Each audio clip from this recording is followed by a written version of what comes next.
Hi, my name's Christine, and I'm just going to walk you through the functions of Docket forms on DocketNow.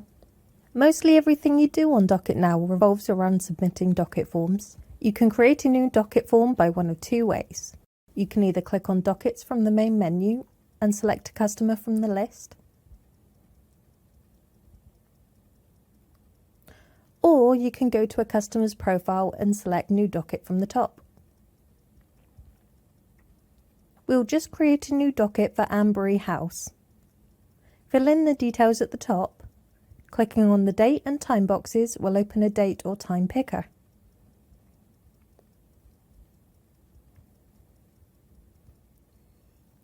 The customer's site and invoice address are automatically entered for you.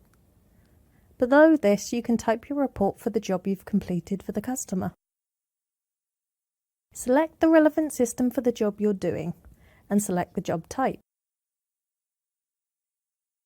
If you have a service target set for the customer and you select Service for the customer, you'll be asked if this is the correct service target that you're responding to.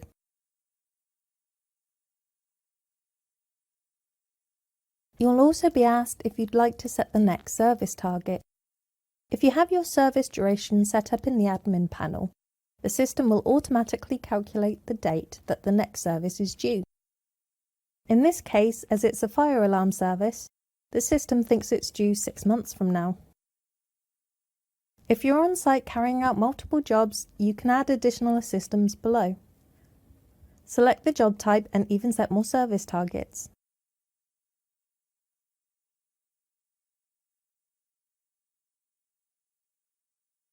In the Parts Used section, you can list the names and quantities for anything you may need to charge the customer for. On this service, we're going to say that we used 10 apples and 5 bananas. You can add as many parts as you like. Clicking Submit Form will take you to the new Docket form. At the top, you'll see a checklist.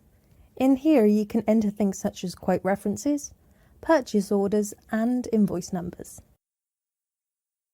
If you scroll down below the checklist, you can see the Docket form. From here, you can delete the form, download a copy in PDF format, or edit the form. If we go back to the top and click on Signature, the customer will be prompted to sign their name and then print their name.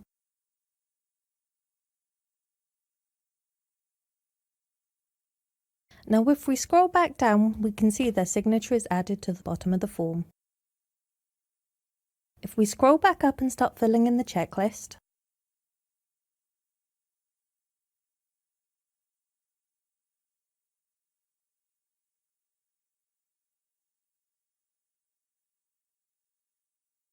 the red parts start turning green. If you've attended a call-out, you can list the call-out to the Docket form by clicking Call-out at the top of the checklist. This is covered more thoroughly in another video. You can add certificates to Docket forms. Just click on New Certificate and select the type of certificate you want to add.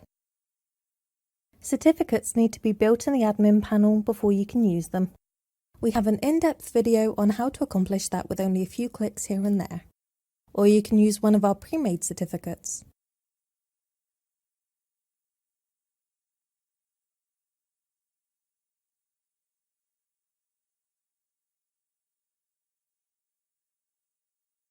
If we scroll down a little, we can see the remedial area.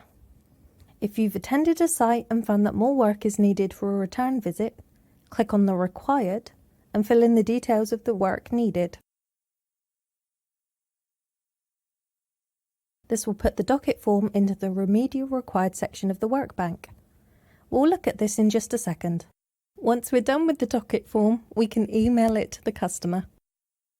Click on the documents you want to attach to the email. If you have the customer's email address saved in their profile, you can click Select Email Address. Otherwise, you have to type it manually. These email addresses are actually fictitious, so we'll send it to our own info account as a little demonstration. Now that we've finished the docket form, we're going to go back to the main menu, Dockets, Invoice Dockets. As we can see the docket we just completed at the top. If we were to go back onto this docket and take out the invoice number,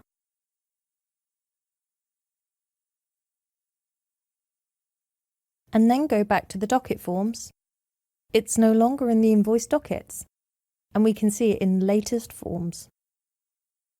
Separating latest and invoice dockets like this is a great way of keeping track of work you have invoiced. We're just going to go back to the main menu, then into the workbank, and then remedial required. The list currently shows work that is approved, but if we click the filter button, then select required, we can see our form. Your administrator could review this form and contact the customer about work that needs to be done. Then click Approve when the customer agrees. Now if we go back, we can see the form is now in the Approve section for an engineer to pick up and carry out. Finally, if we click the Edit button, we can change anything we like on the form. If you do edit a docket form, please be aware that the customer's signature will be removed.